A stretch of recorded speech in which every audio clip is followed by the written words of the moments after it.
when I started doing yoga with you, and was at Susanna's, I was feeling like the music and the practice, it was in another level. It was some very special connection. In 2012, I was 32 when I left my career, and the husband and I, we got divorced.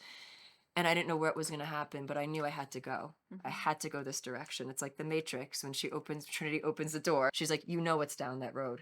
If you go back, you know what you're gonna wake up to, and we'll erase your memory. And I was like, I gotta go. And so I went. From 4 years old, I was like, listen, I got this figured out.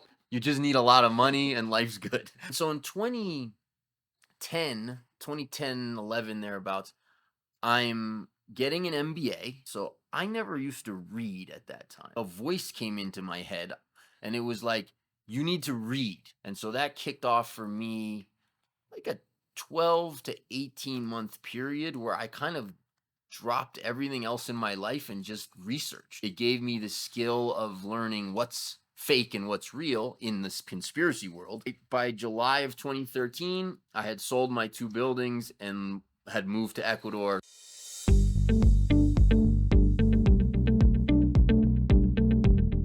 Hello, everybody. Welcome back to the channel. Thanks for tuning in. Jesse, Aide, Chiyoko, coming to you today from, can we say, Finca Oruche? Aruche, yes, well said. Actually, really coming from you from the yoga shala. So that's cool. We're sitting out here in Vilcabamba, enjoying a crisp, cool afternoon. And this is a different show. So this is a new show. It's going to be a bi-weekly show. Very excited about this. It's a dangerous kind of territory if you're a real estate company in Vilcabamba, but it's a dangerous territory. We're gonna dive in really to the spiritual, to the esoteric, to the sort of more intangible, probably understood by most of the people that live here, but difficult to define, aspect of the valley. And that is, the energy here and what draws people here and the characters that are living here and their incredible life stories and philosophies and the knowledge that they can share with the world. A lot of people, and I would count myself in this for sure, kind of view Vilcabamba as sort of a new earth community, right? A new earth, sort of a hotspot, sort of an energetic hotspot. And there's all this mystical stuff surrounding the valley. And it has attracted people who definitely have a certain, very diverse, but a sort of certain almost similarities in their mission and similarities in who they are, at least at a deep level. And we've got dogs running around here. We got a couple of raindrops on the roof, but we're in a great setting. Couldn't be happier to be joined by these lovely ladies, and welcome to the show. Okay, so I think these first few episodes, and again, we'll probably be moving to a studio here at some point, and really be able to dive into real depth and detail with some of the more philosophical aspects of what people have to share here. I think for these first few episodes, it would be great to give people something of an introduction into our thoughts on what this valley actually is, what it means, what are the things in this valley that make it what it is. Again, at a more, not the weather and the food and the normal stuff that we talk about all the time, which is of course all true as well, but from a different perspective, from the energetic perspective and the spiritual perspective, what makes this valley what it is. So, should we kick the conversation off there, or? Yeah. All right. So, It feels good. It feels good. I want to also acknowledge, thank you, Jesse and team, Abundant Living, and Ide and I are here, and there's a lot more folks in the team. But as you said in the beginning, to go there in this conversation for a real estate company is not something that you see every day, not just about Vilcabamba, Ecuador, but any around the world. And I'd love to just maybe kick off on that point and just acknowledge there's always this edge that some people feel of, okay, well, how much do I want to reveal about myself? How much more, like, maybe to be more professional? We don't talk about spiritual stuff. We're all business. And I give a lot of credit because I think the world has shifted enough and we are in a time of radical change that we need to be having these conversations. And it doesn't mean a single person forces a conversation and fakes or pretends that they believe something that they don't authentically believe, but to be more open and to share topics about spirituality, esoteric mysticism. I mean, this is where I think some of the most inspiring and heartfelt conversations are had anywhere in the world, and especially in Vilcabamba. My experience is there's an extra concentration of that. You know, we're at the juice factory or at the falafel amazing restaurant, and I hear people at the table next to me, and they're talking about ancient Egyptian astrology, and I'm like, "Are you serious right now? Like this is happening?" And it's just they're having an everyday conversation, and it's not the type of conversation I typically have in New York City or over here, unless I'm at my very specific yoga studio, because that's a different ballgame. But on average, I think there is a concentration of people who are very curious and they're seeking and they're open. And this isn't everybody, and that's cool. But there's a lot of folks who want to hear other people's philosophies, perspectives. They hear about a new healer in town. They hear about a new, whatever it is, tarot card reading, astrology. Like these are real examples. A Reiki individual, and they want to hear, okay, what was your experience like? Maybe I want to check that out and see. There's just an openness to exploring. And I think so much of this lays within our optimizing our overall wellness from a physical, mental, emotional, and spiritual standpoint. And Vilcabamba helps all four aspects thrive.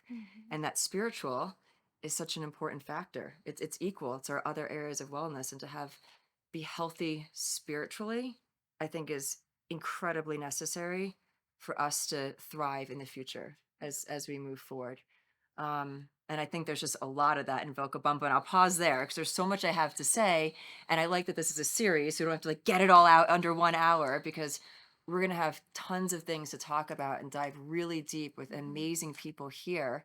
And the three of us, I would say we're, I don't know what the word, like maybe not generalist, but like the three of us know a lot about a lot of different things, but not at maybe the depths of expertise where we'll invite guests on who have 30 years working in their particular craft. And that's going to be amazing. But I think between the three of us, we've talked to a lot of people here and we've gotten to know them deeply and had sessions with them and experienced some of their healing. And that's pretty cool. There's a lot of it in this valley. So maybe I'll hand it off to one of you after Yeah. that. Yeah.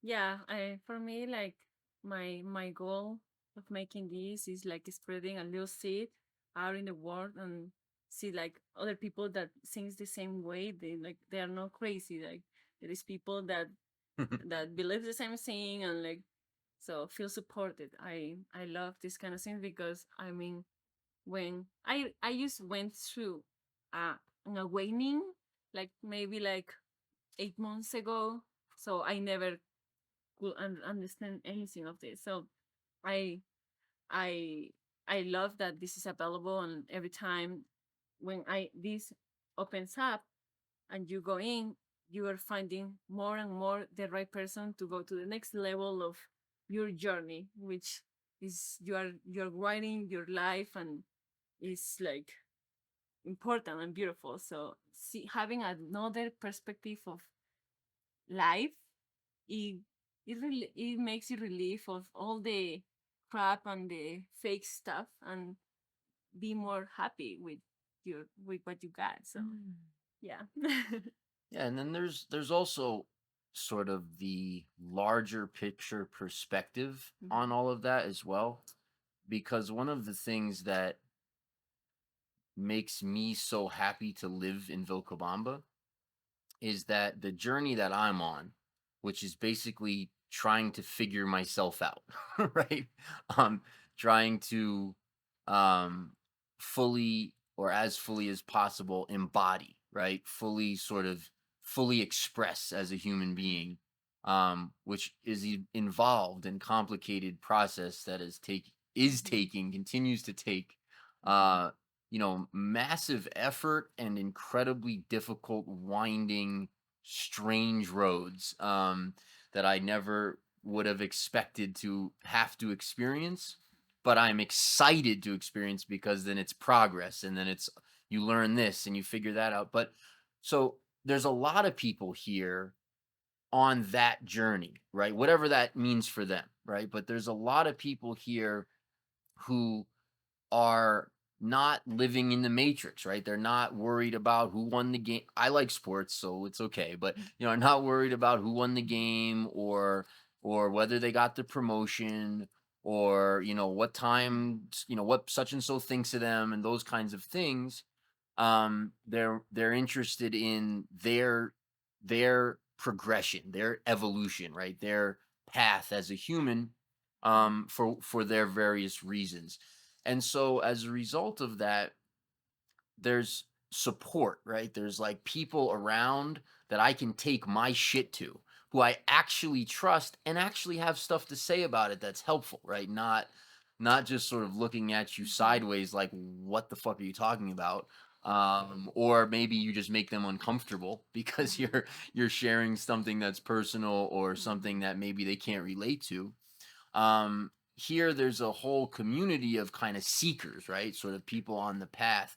And then when you take the larger picture of that, what does that mean for humanity, right? Like, what does that mean for the planet to have sort of an area, like a town, where you have a concentration of people who are doing their best to be at their highest level of evolution, who are, and that's to me what's so exciting, right? Like, that's to me what's so cool about Vilcabamba, is that, there's there's no shortage of belief systems and types of people and differences and all that. It's not, this isn't a cult, right? This isn't what was that show? Was it the Stepford Wives or whatever, where they're all the same, or they're robots or something? This isn't that at all, right? It's such a diversity of characters and ages and types and peoples and belief systems and religions and all the rest of it.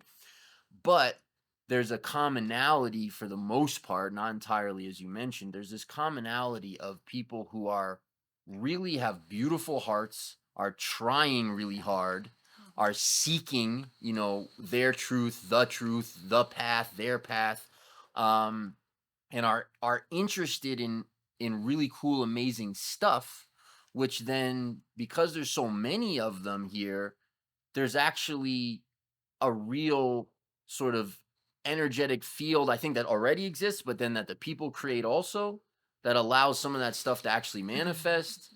And so, sort of what that means in the quantum realm, or in the earth realm, or whatever, that's like, that's where it gets really cool for me about this town. It's pretty trippy. It's like, it's pretty trippy. And I use that word a lot because I listen to Ram Dass lectures.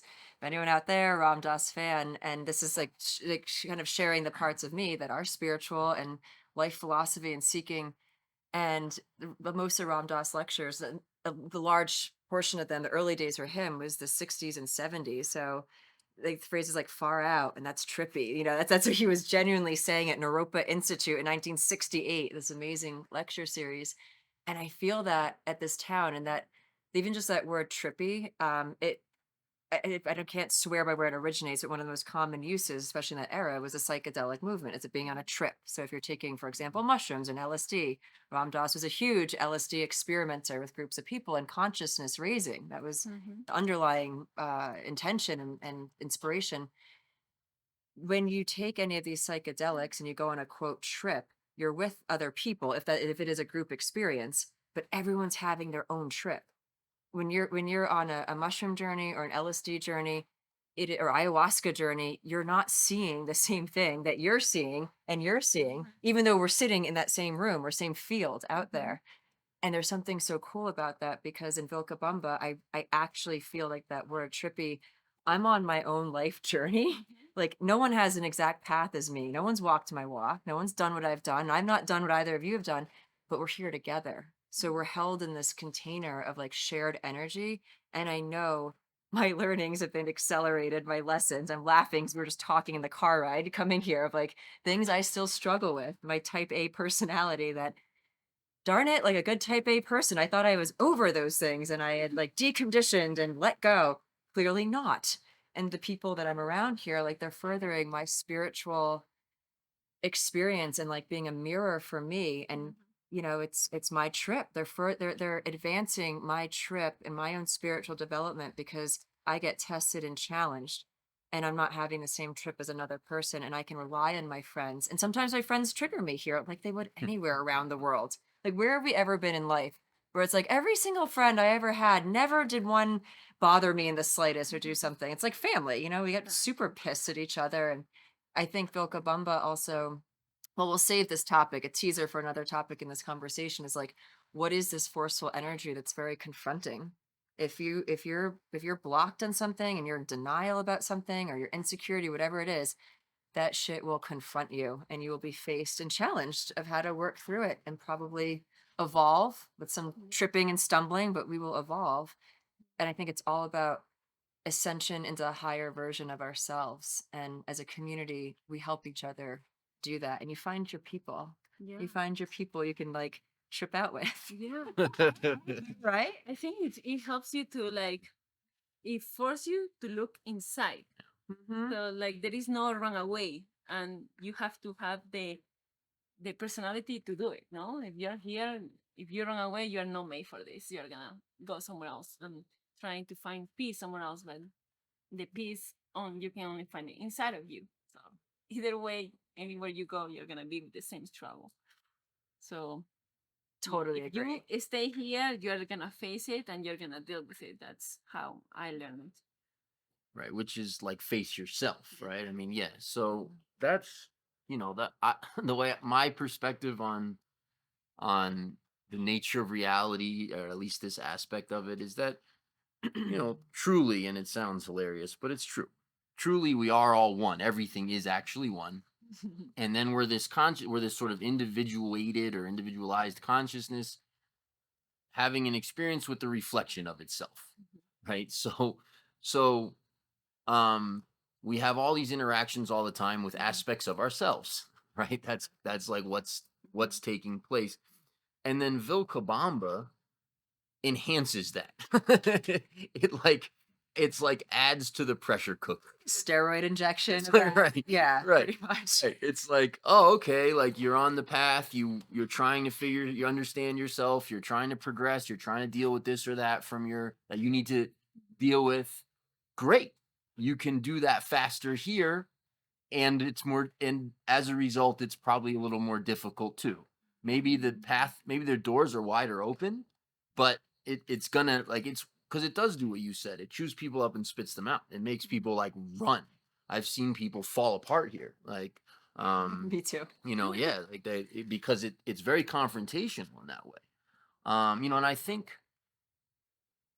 think if anybody's studied Dolores Cannon's work, and others have talked about this as well, but talk a lot about sort of like these hotspots on the planet, right? These sort of energetic hotspots, these communities that would create something different.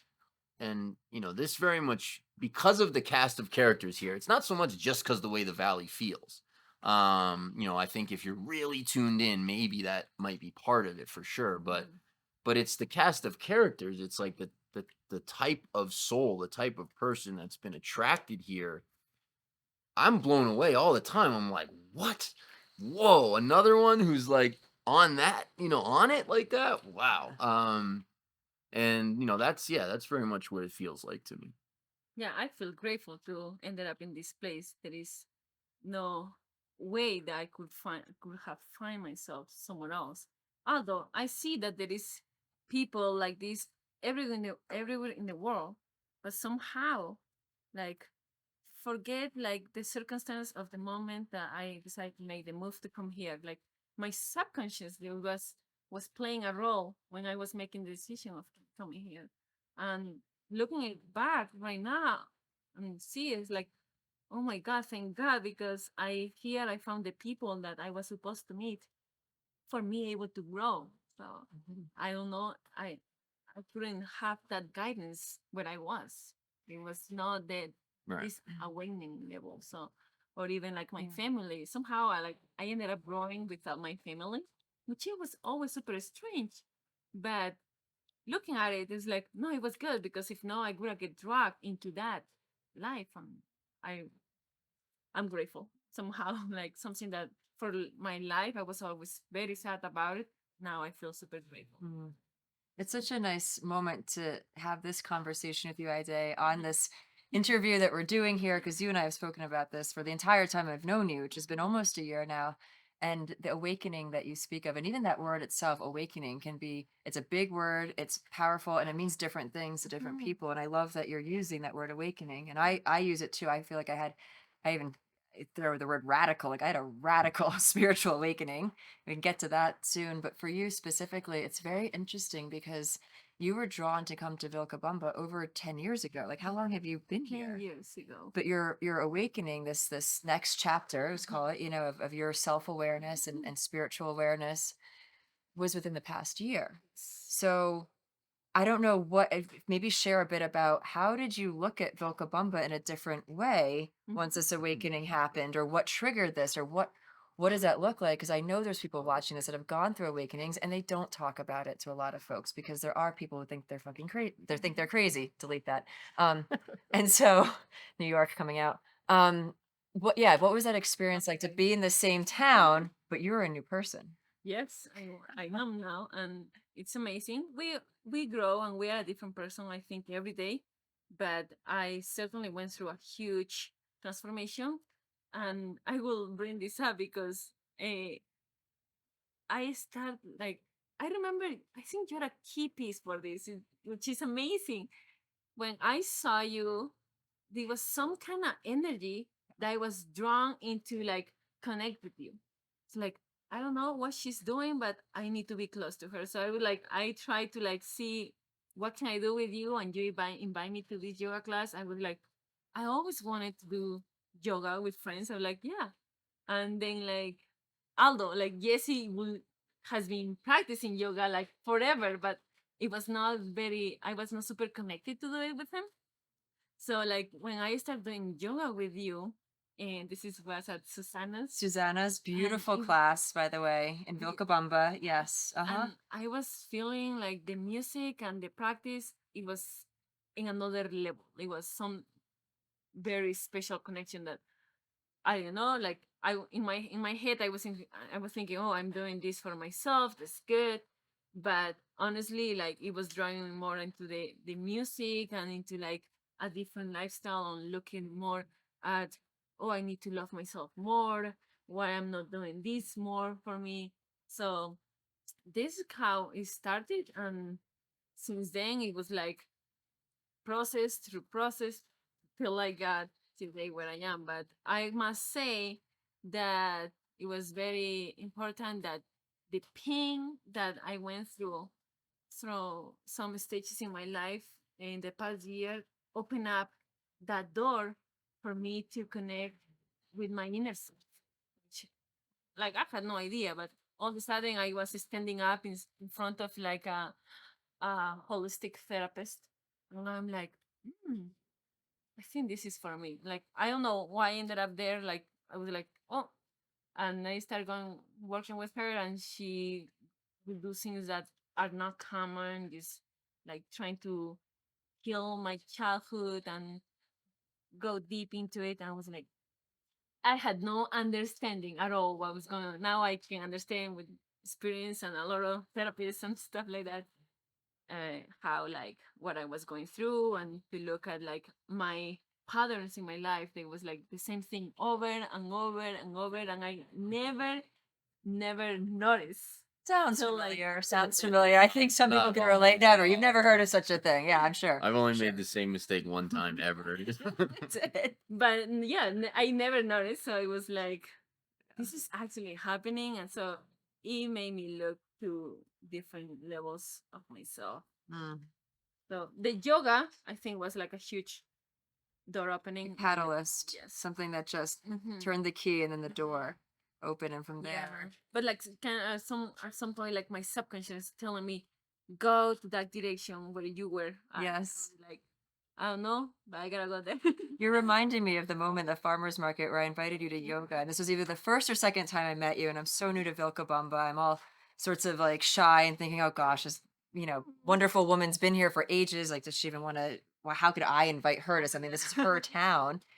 And you know that feeling of like, I'm the new one, I'm the new one. But I've been going to this beautiful yoga class, and I felt compelled to get over my insecurity and just invite you and say it's on Sundays, and I'm Yeah. going with my brother and whatever. And I'm remembering right now, you thought for a moment, and I swear it was like you were listening to spirit or an intuition or a guidance, but you just kind of turned your head to the side, and I could tell you were thinking. I was kind of looking at you like, is she like listening to something? Like, what is going on?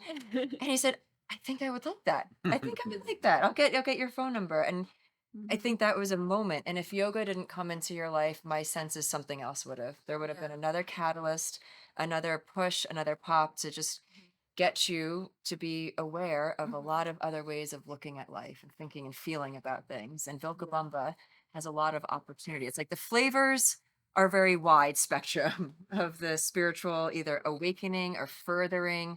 And some people are very seasoned in their spiritual development path. They're 30 or 40 years in. I mean, I'm 43. Like literally, when I was born is when they first got into it because they're 70 now, and this has been their path. And we all play a role in each other's lives. I felt like a very parental kind of like protection and nourishing. I'm actually thinking so specifically that people are part of our health retreat that we have in October. It's coming up. Like I feel this motherly energy from this woman and kind of this big brother fatherly from a 71-year-old man, and they've been on the journey for so long. And it's cool that we have like multi-generational people in Vilcabamba that can support each other in that sense.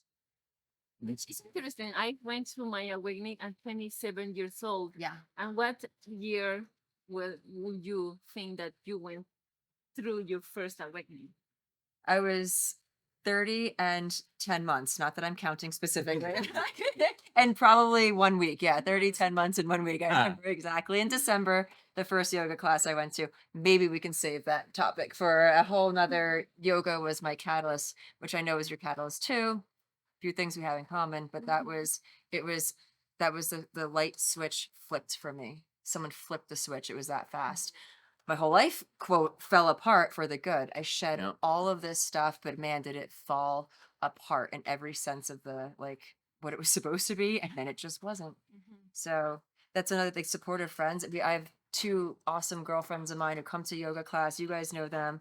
I won't mention specific names here, but they just went to the silent retreat a few weeks ago.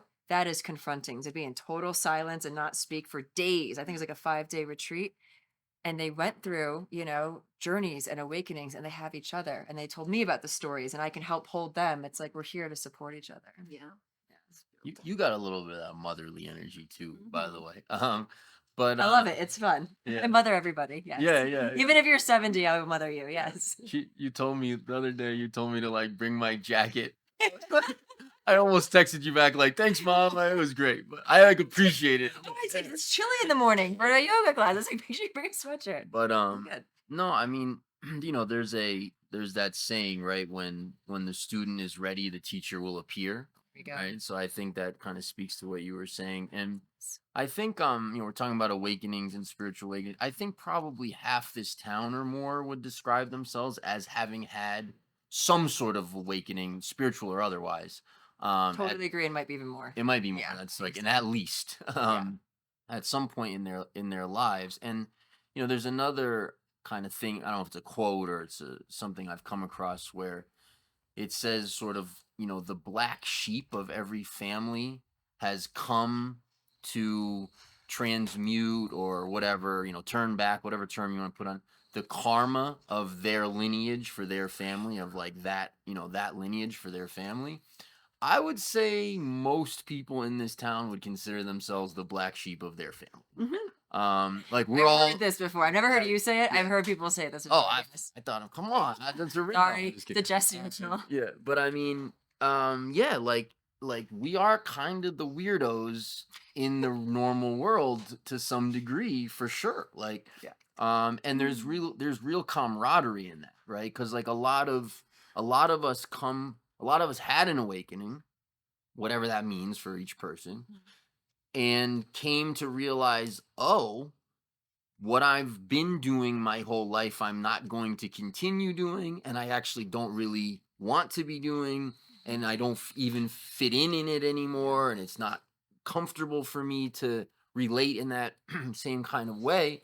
That's fucking traumatic, like for anybody, right? Like when everything's one way your whole life. I mean, it was for me. When everything's one way your whole life, you have a set of beliefs, a belief system, a certain way of relating, a certain drive to accomplish things based on a set of parameters that you've accepted long ago as the correct ones. When all of that, falls on its face and gets completely reversed, that's traumatic. That's like, whoa, that's a very, and so, a lot of the people here have gone through that, and then end up here. I feel like this place kind of calls to a lot of people in one way or the other. It definitely did to me back in 2012 when I was like looking into things. um and then you find that support in those people who have kind of gone through what you've gone through. Maybe their friends and family don't have the same beliefs, and they're a little ostracized potentially in those ways, and they were living one way and they don't want, so it's an interesting aspect of life here. I wonder if we're kicking off this series, right? On that note, I mean, this may or may not be what we want to do now, maybe later. It's cool. We can each share like what was that moment of like journey and where were you versus like where do you feel like you are now? I don't know if it's a now thing or a That's a later great question. thing. You got time? Because people, I think they want to know, well, who are they talking to? And they Sure. know all of us already from a lot of the content we put out there. And I've already touched on a lot of spiritual topics when we did like the first interview that you and I did. And I'm now doing interviews with all the practitioners for the health retreat in October. And a lot of it has this holistic and spiritual element to it. But I'm happy to share, not that I need to do this, No, but like please, if it's it's great. if it's interesting to Yeah. folks, like what my story is. Interesting to me. Okay. Yes. All right. I got two. I said two people interested. We're gonna go for it. Amazing. My life all the way up until I was, what is it, 30, 10 months in 1 week. It was December 15th, roughly. I'm not sure, 12th, 15th, you know me. Always the details of 2010. And I remember so specifically because it was my first out of 2 years working as CMO at Alexander Wang, a very prominent fashion company, high-end, luxurious boutique, awesome, pretty badass, cool job, amazing industry, fun life in the fashion industry.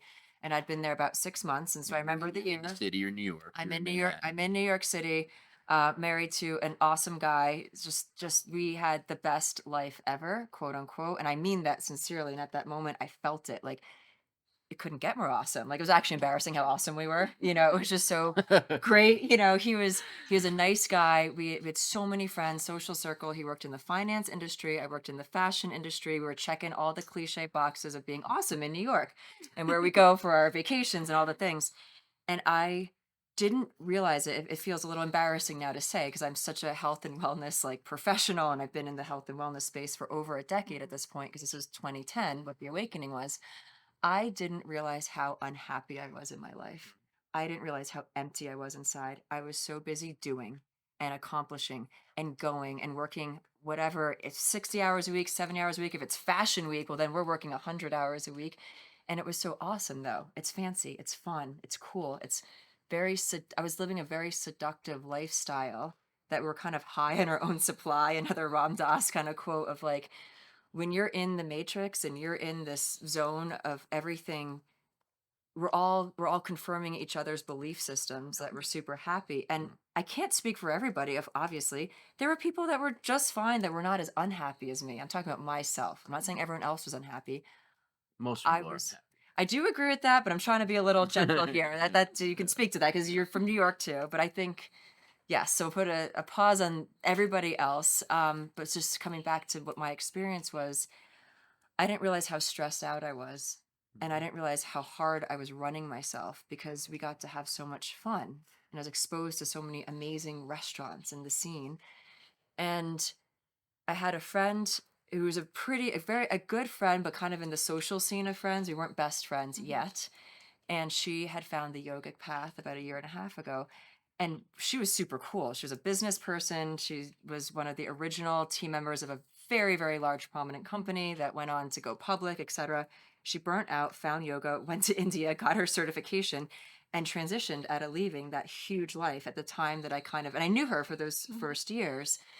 The point how it relates to me is she found yoga at least 2 years before I did, and not so subtly said, "You have to come to this class with me." And I said, "Well, thanks, but I'm too busy." And she goes, "It's really going to help with your stress level." I'm like, "First of all, I'm fine. I don't need help. And if you're willing to help, let's go out for drinks. Like, take me out for a drink, and that'll be how you're going to help me. Like, I don't need to stretch and exercise. That's just not how's it possibly going to do anything for me?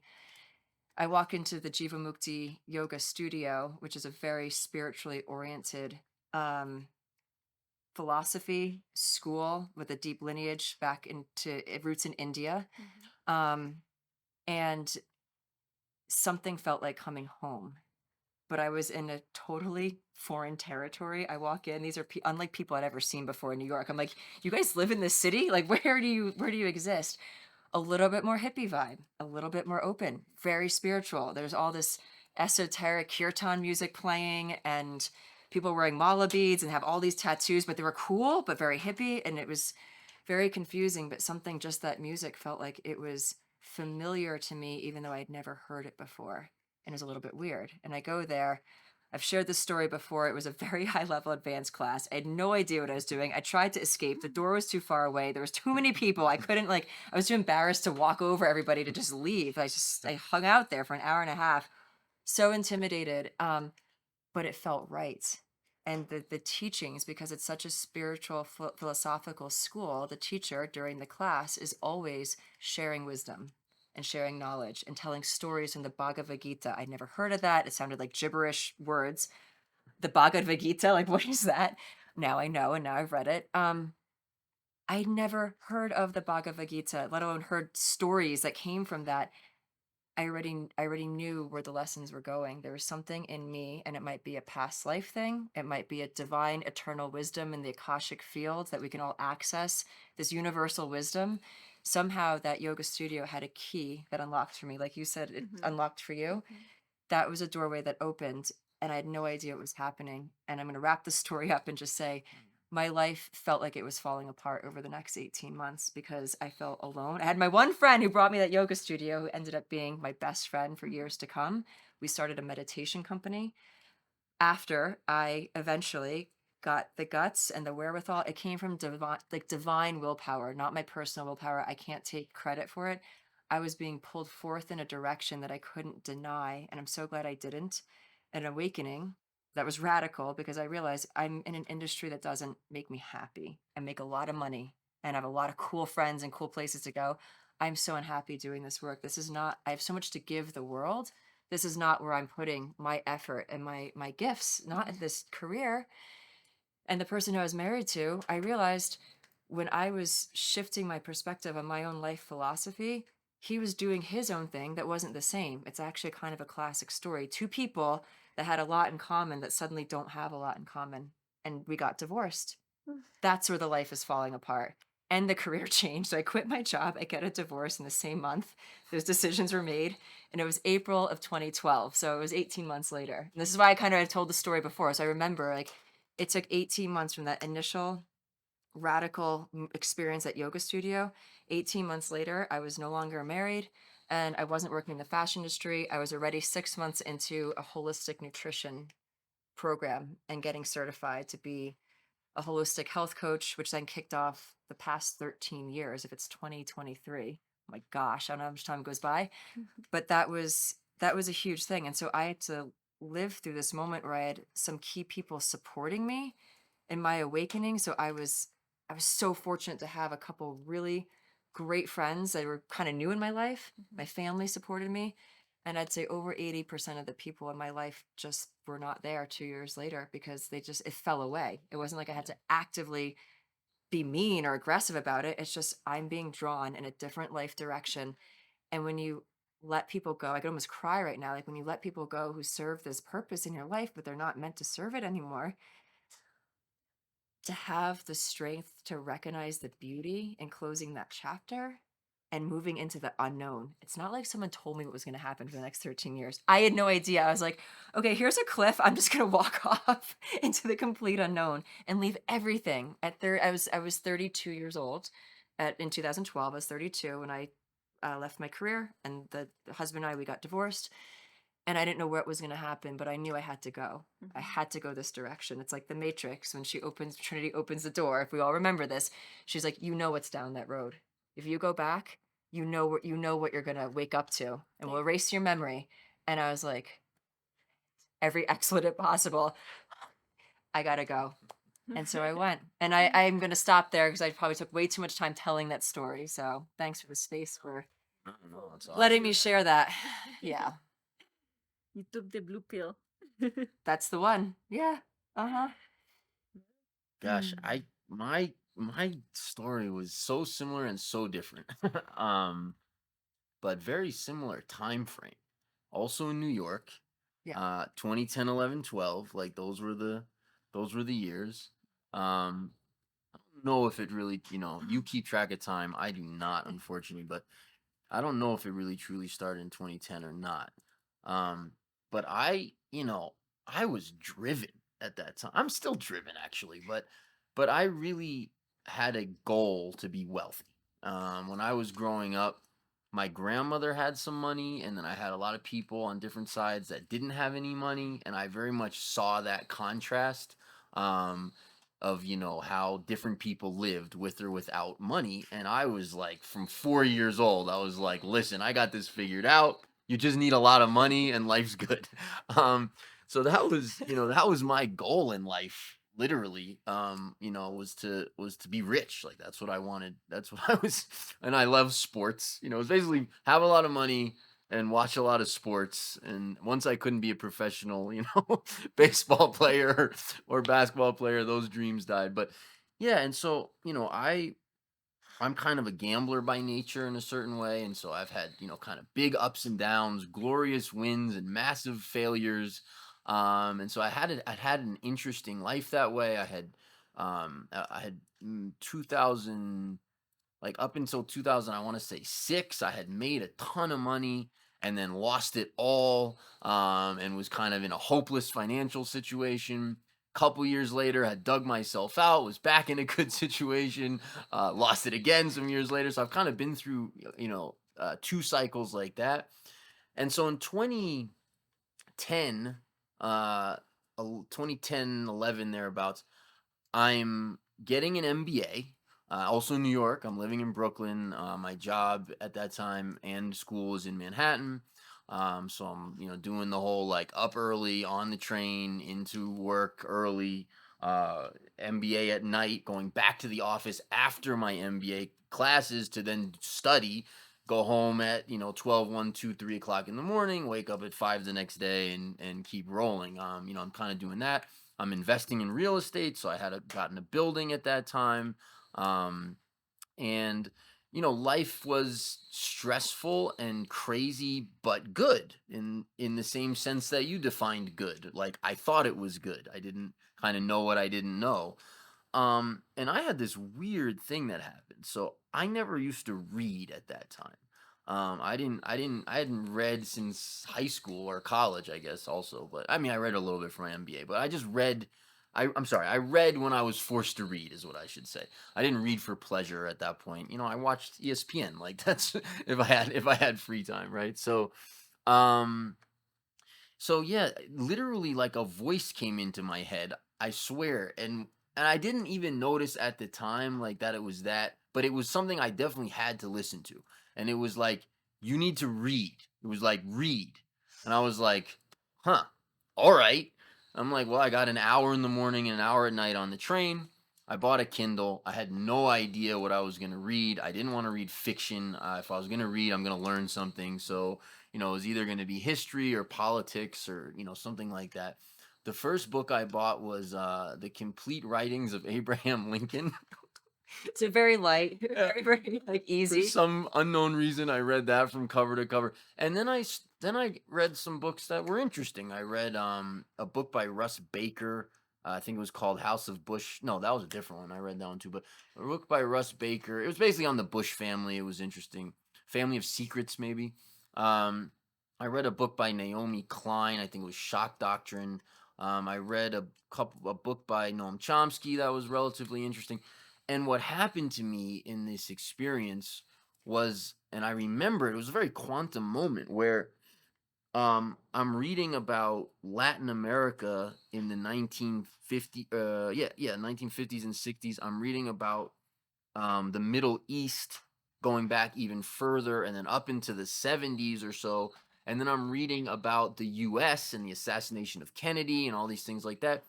and these are different authors writing different books, and the same characters and the same corporations, the same characters, literally the same names and people are in all three books. And I'm going, and this just blew my mind. Like, I'm a very logical person. I think I understand everything at a pretty high level. No ego in that at all. Um, and no, no, and this kind of rocked my world. I'm like, what is going on here? So I had to understand, and so that kicked off for me like a 12 to 18 month period where I kind of dropped everything else in my life and just researched. Like, I just studied and researched because I needed to understand my world. Like, I needed to understand what was what, because clearly what I thought things were, they were not. And so that took me down kind of every conspiracy rabbit hole you could possibly go down. It gave me the skill of learning what's fake and what's real in this conspiracy world, because a lot of that is fake, right? A lot of the conspiracies are sort of there to throw you off, kind of. And then that led into spirituality and energetics. So it was from that angle that I got into, wait, the nature of reality and energy, and what, what is the nature of all of this, and how all that works, and what are keys and solutions, and da, da, da. And so then I spent a year plus just buying every like cockamamie, and they all worked, which was the crazy part, right? Like, like C60 and Ormus and monatomic gold, and there's like every kind of thing that was out there to get healthy and clean my body and make, and my health got incredible. I started sleeping like a few hours a night and waking up feeling great, and had this sort of wild experience. I grew a big beard because I read about the power of hair and like all this stuff. It got crazy.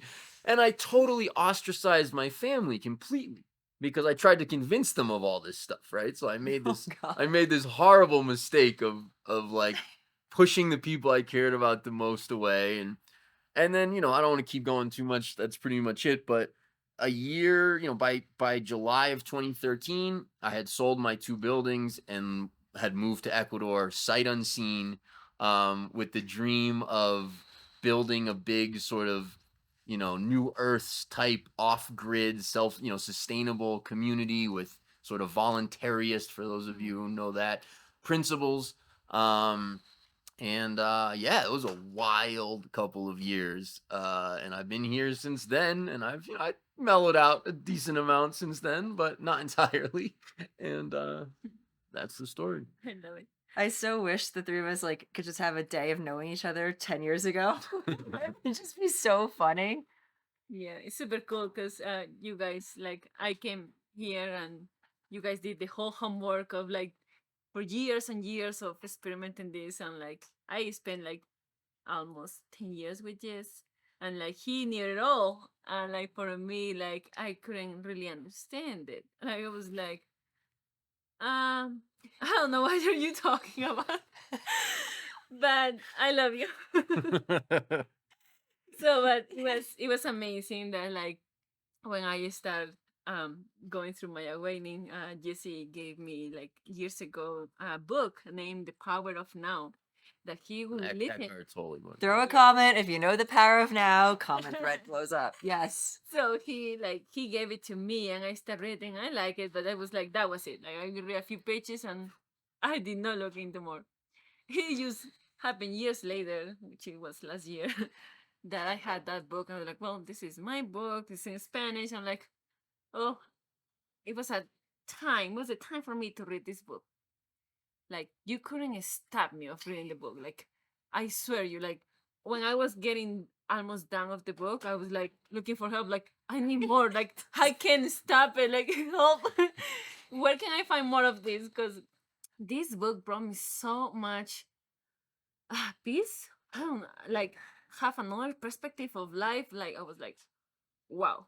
So it was amazing, and like you guys went through all this stuff, but like I got here into his life and he knew it all, but I didn't understand it. And then when I was going through my journey, Yeah. I was understanding it all, and everything made sense then. when the student is ready, the teacher apparently arrived 9 years prior, gave you an Eckhart Tolle book halfway through. Well, they're always But there. They're always there. they're Right? always there. They're always there. And I want you to continue our day, but I just need to, because people love these like anecdotal stories. Mhm. We knew each other very well at that point. We've been doing yoga. I started teaching yoga because the story goes the woman's yoga class we were going to, she left to go travel and didn't do yoga anymore in Vilcabamba. Mhm. We're like, shoot, we have no Sunday yoga. I was like, all right, I guess I'll teach, and that's the thing. I remember when the Eckhart Tolle book, The Power of Now, you asked me one day, you're like, have you read this? Do you know this book? Have you heard of it? I said, I have. There's another one, when you're done, it's called The Good Earth or New Earth, New Earth. And then 2 weeks later, like, okay, I read I it. get What's next? What's next? I'm like, you read The Power of Now and A New Earth in 9 days? Talking about, and you have 2 children and you're coming to yoga, and what's going, you're like, I need another one. It's all making sense. And I swear you're like hair, your braid pigtails are like standing on end and you're like wide-eyed. And I remember that feeling. Like there's part of my 30-year-old that wants to hang out with your 27-year-old. And we would have been these crazy girls in the yoga cafe figuring it all out, because when you have this awakening, all of a sudden it's like all these things you couldn't see before that were right in front of your face. You Yep. can see them. It's like they call it lifting the veil. And you're like, Yeah. whoa, what is happening here? You've been there this whole time. That book's been on the shelf for all these years. But please continue, because the story's so good. No, yeah. After that, I went through like the 4 agreements, and like Another one that was in the house for many years. no, it's funny. Like there are some books I wanna read, and I the first thing is like I asked Jessie, like, do you have this book? And you're like, yes. I'm like, oh, Oh, can I borrow yeah, it? no, like yeah, it's amazing, But for me, my big not going forward, it was like, all this, and like you need to apply it. Like this is like this that for me how I take it. Like I need to do something with it. So for me, like he'll tell me, but I was like, I don't know, but I don't see you are like really there. Which now I understand is because he uh, processes things much different than me. So then, for example, like I will understand something and I'm very good at applying it. Like "Whew, I'm gonna do this." So for him, like he has to do a work in order to get there. So it's a different kind of experience. So it's nice to see. No, it is though. It's like in a large way, Mhm. those 3 stories have a lot of commonalities. And even the yoga aspect. Like when I woke up, I started doing yoga. I was doing yoga like 5 days a week. This like hot vinyasa yoga that was like next to like 10 blocks from where I lived in Brooklyn. Like I started doing yoga, and I started devouring information. It's like when you realize that there's answers, you're like, what? This exists? Like there's real answers to all, oh my, like, right? It turns into like a necessity. It becomes like I have to learn this because it can actually help. The first experience I ever had like that, I was 14 years old, so I was a total like deviant, right? Like I was kicked out of school and on my way to jail and bad, drugs and bad friends and you name it, I was doing it pretty much. But I was really a good kid. I was just like lost and hanging out with the wrong crowd and just, on the wrong path as happens to so many people. Um and so I ended up getting in a lot of trouble and going to a bunch of programs and this and that. And then I ended up in this terrible half school, half institution kind of place where I was there for like a year and a summer, like a school year and a summer, like a year, 12 months I was there. And it was a horrible, horrible experience. But there was this class where this guy, shout out to you, Rob Summers, man. If you're watching this, God bless you and thank you. This teacher at the school, or facilitator, whatever they called him, but this guy at the school, counselor, I don't remember, but he assigned us this book by Chomyam Trungpa called The Sacred Path of the Warrior. And I'm like, I'm 14 years old. I'm angry about everything there is to be angry about. I'm just kind of want to light the world on fire, right? That's like where I'm at. It's like, yeah. And I read this book, and I read the whole thing in like 3 days. I couldn't believe it. It was like, what? You can be good? You can try and do good in the world? Which was a shocking concept to me at the time. But yeah, that was actually the first time I had any sort of like inkling towards anything, Anything. That's a Good job. powerful book too. That book's no joke. I mean, that's like, It was good. yeah. It was really good. And no one else in the class understood it. It was really funny because in that school you did the work. Like you had to do it. I mean, there was no screwing around at all in that place. So we would go through, he would, assign 20 pages for Wednesday or, that kind of thing. We'd be in the class. And I was so excited to talk to about the book, and all the other kids. I'm looking around. I'm like, you guys this isn't doing anything for you, huh? Not no one. It was me and the teacher. Like nobody was interested at all. This is so day after one of my yoga classes. She's like, "Is anyone else hearing this? Is anyone else listening to this wisdom?" Amazing. Yeah. And I want, well, on that note, I was just thinking, because like I felt it at Jivamukti Yoga, and sometimes, and many people there who were attending these classes, these deep spiritual lessons, like they were sponges. We were absorbing it, and we're kind of getting high on the messages, but then we had community around people who were also getting it too. And if you're watching this video and if you've made it this far, you get it too. And I think like attracts like. Yeah. And you feel the yes, you have a knowing, and there's going to be many people in your life who don't understand, and that's okay, because they're on their journey. And never try to hijack someone else's karmic dharmic path that they're unfolding, and get them on your path and make them read the book or know the way. I tried that. Yeah, to drag people up the hill, it does not work at all. In fact, it actually derails things a lot. But that's also part of our karmic lessons. Like I won't tell this. Remind me to tell a vegan story next episode. Teaser. When you tried to be a just enough. Well, it gets better than that. It gets better than that. And just acknowledge like something resonated in you, Jesse, when you read that book and you looked around. You're like, wait, no one else is like feeling this. That was a path connection, and maybe it took years to get to a next step or next whatever. But people watching this video, you all know when you feel the something, and when you have a friend or a buddy or just a cafe chat with someone who's a stranger and they feel that something too, there's maybe nothing more spiritual than that, or special, because that spiritual connection, it's like we're transcending being human, being everyday doers, to like there's a soulful universal truth that we all feel in our heart, that there actually can't be words to verbalize it. Is the unsayable truth that's there. And so shout out to that teacher who got you. And I relate too to what you were saying, because my dad is like basically a Buddhist, right? He meditates constantly. He's reading books like that were around the house always. Like this is what he read when I was growing up.